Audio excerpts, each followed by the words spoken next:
আমরা এখন যাচ্ছি টাঙ্গাইলের কি বলবো সবচেয়ে পরিচিত নতুন বাস স্ট্যান্ডে। সবচেয়ে পরিচিত বলছি, এটা আমাদের কাছে একটু বেশি ভালোবাসার জায়গা, কারণ এইখানে যদি আসি 10-15 মিনিট জামে যদি না থাকি তাহলে তো ভাই ভালোই লাগে না। সকাল সকাল একটু জাম কম থাকে বলে আমি এদিকে আসার সাহস পাইছি। এই যে নতুন বাস স্ট্যান্ড, তাছাড়া আমি এদিকে আসার সাহসই পাই না। আমি দরকারে আরও 2 কিলোমিটার ঘুরে যাই, কিন্তু জামে বসে থাকার মতো মানে কি বলবো ভালো লাগে না। হ্যাঁ মাইকেটা ঠিকই আছে, দেখা লাগে না। এই হচ্ছে নতুন বাস স্ট্যান্ড, এদিকে বাজার টাজার বসে। আর এইখানে ভাই কি বলবো, এখন তো জাম নাই। যদি কখনো সুযোগ হয় আমি অবশ্যই আসবো যেই টাইমে জাম থাকে। এত এত প্যারা দেয় ভাই, 1/2 কিলোমিটার রাস্তা 1 কিলোমিটার রাস্তা জামেই পেরে থাকি, তাহলে আর কি বলবো।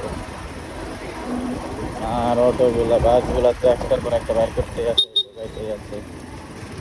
আবার কিছু বললে বলে যে তাড়াতাড়ি যাত্রী আপনারা আপনারা বুঝবেন কীভাবে তাড়াতাড়ি যাওয়ার মর্ম, উল্টা আমাদেরকে আরও জ্ঞান দেয়। আর এই যে এখানে একটা আলো মিক্স করতে হচ্ছে, আপনারা কুষ্টিয়া যেতে চান এখান থেকে যেতে পারবেন, 400-500 টাকা ভাড়া নেয়। ঈদের সময় একটু বেশি নেয়।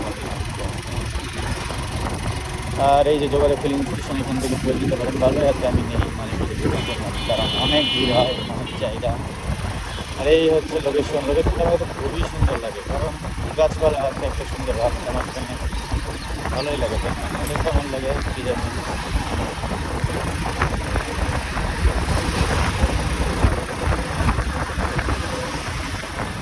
আর আমি হচ্ছে সদর বা টাঙ্গাইল মেডিকেল হাসপাতাল, এটা আমি জানি না, কারণ সময় নাই। আরেকদিন যাব। দেখাতে গেলে সবই দেখাতে মন চায়, কিন্তু সব তো এইভাবে দেখানো যায় না, তাই না? এই কিনে করছিলাম, আপনারা এখান থেকে ডাব কিনবেন না। আমি চাই না যে আপনারা আমার মতো করুন।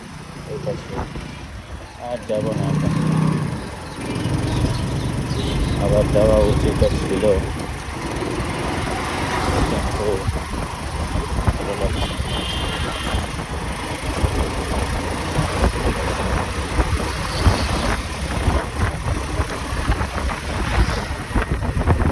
আর কি বলবো, এই বাড়িতে এসে বলার কি।